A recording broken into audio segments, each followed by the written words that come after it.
भारतीय सेना प्रमुख जनरल उपेंद्र द्विवेदी का एक बयान सुर्खियों में है। उन्होंने अमेरिका के राष्ट्रपति की चुटकी ली है, जो चर्चा का विषय बना हुआ है। क्या है बयान और उन्होंने क्यों चुटकी ली, चलिए इस रिपोर्ट में दिखाते हैं। दरअसल सेना प्रमुख जनरल उपेंद्र द्विवेदी ने मध्य प्रदेश में अपने होम टाउन रीवा में एक सभा को संबोधित किया, जहां उन्होंने ऑपरेशन सिंदूर पर बात की, युद्ध के भविष्य के बारे में बताया और यहां तक कि अमेरिकी राष्ट्रपति डोनाल्ड ट्रंप पर उनके अप्रत्याशित बयानों और भारत पाकिस्तान के बीच शांति के लिए मध्यस्थता करने के हालिया दावों को लेकर तंज भी कसा।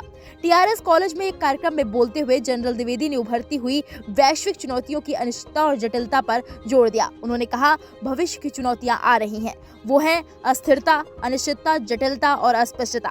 आपको और मुझे बिल्कुल नहीं पता कि भविष्य में क्या होने वाला है। आगे उन्होंने क्या कुछ कहा है, आइए आपको भी सुनवाते हैं। ये चार कुछ ऐसी चीज है, अगर आपको सिंपल वर्ड में बोलूं तो आगे आने वाले दिन कैसे होंगे उसके लिए आप और हम किम कर्तव्य विमूढ़। हमें पता नहीं कल कैसे आने वाला है।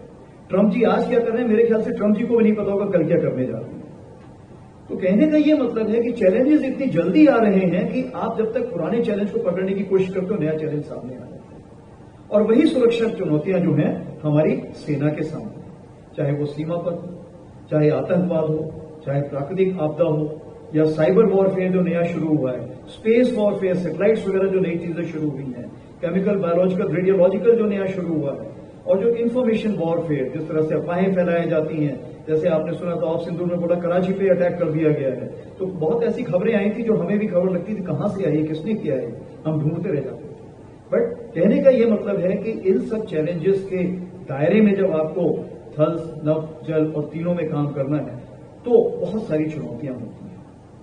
तो मैं आपको ऑफ सिंदूर से हमें क्या सबक मिला इसके बारे में कुछ बताना चाहूंगा।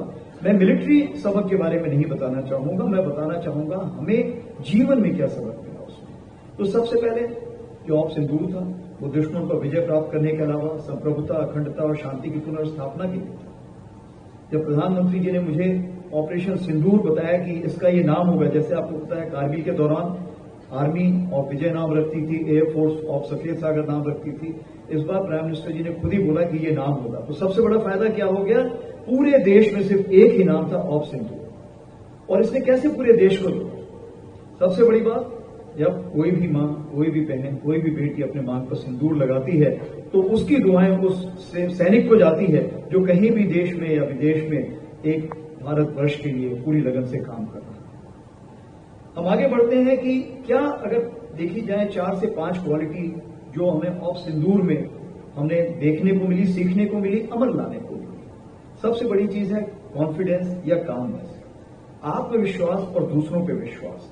ये बहुत जरूरी है। अगर आप शक के बिना पे अगर रिलेशनशिप बनाएंगे तो बहुत मुश्किल का काम है।